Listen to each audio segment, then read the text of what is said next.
Hey guys, I don't know if you can see me correctly, but I adjusted the video right. I apologize for the last video. It was kind of blurry, so I'm back with a better, clearer picture. Okay, so I wanted to get one thing straight about the House Intelligence Committee in Washington, D.C. Ambassador Sondland is actually fighting back with more sarcasm than ever. First, Marie Yondovich was fighting back with um, um, direct answers, fluent answers.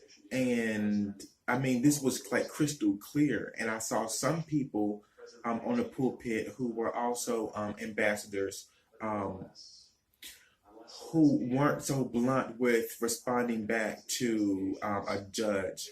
And Ambassador Sondland is making some really, really high progress right now because his sarcasm is overtaking the sarcasm from the judge who's appointing the questions, and it's making what some people don't realize is that a judge is supposed to find ways that are manipulative to get answers out of someone, and if it's intimidating or not, it is for that purpose. This judge is using different standards and ways and questions to throw out there to the Democratic Party because they are trying to. Okay, thank you. Thank you, I got it.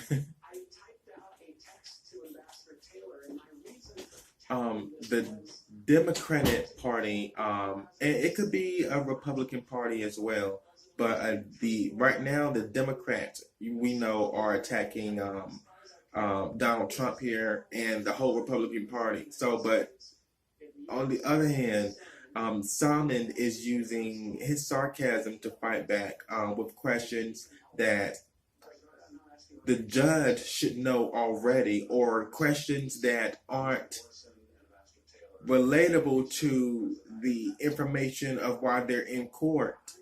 Um, the judge will mainly make that seem like that's an issue so they can connect dots themselves to get their picture.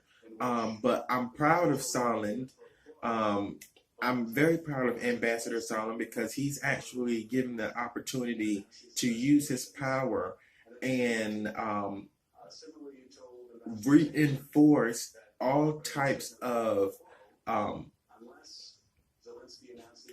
solutions based on um, him responding back to people in the Senate about things that were not brought up during Donald Trump's communicating back and forth with them. And these allegations been brought up. But I'm so proud of him because he brought up Omnirosa, which I already talked about in my last video.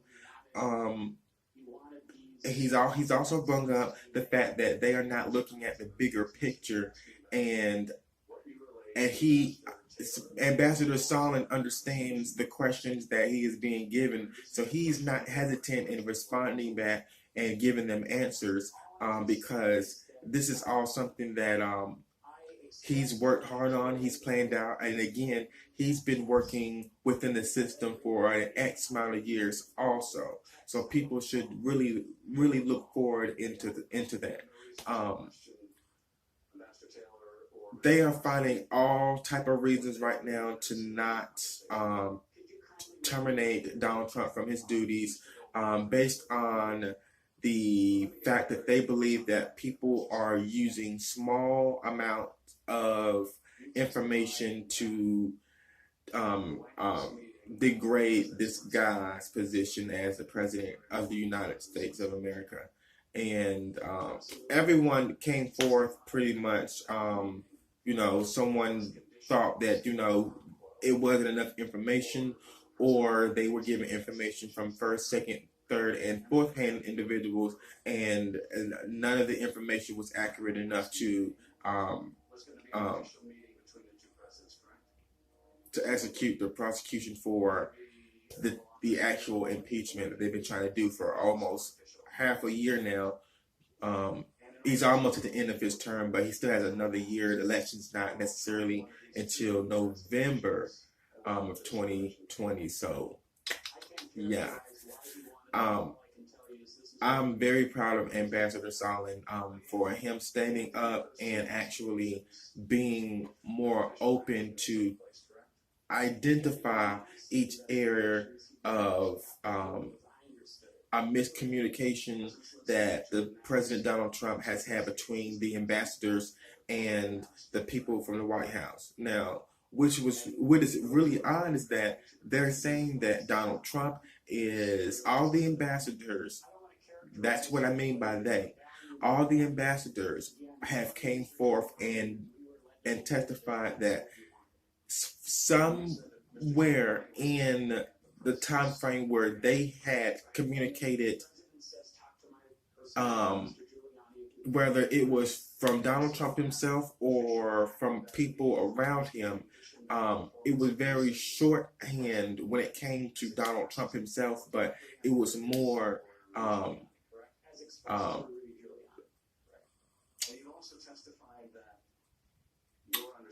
pickpocketing information every once in a while here and over there, and for people to pick out. But it was more intimidating because this information would come out of nowhere that Donald Trump said he wants this, he doesn't want this, but it didn't come from him from a direct phone call. Only one ambassador spoke about them having an actual one-on-one phone call. Okay, two ambassadors spoke.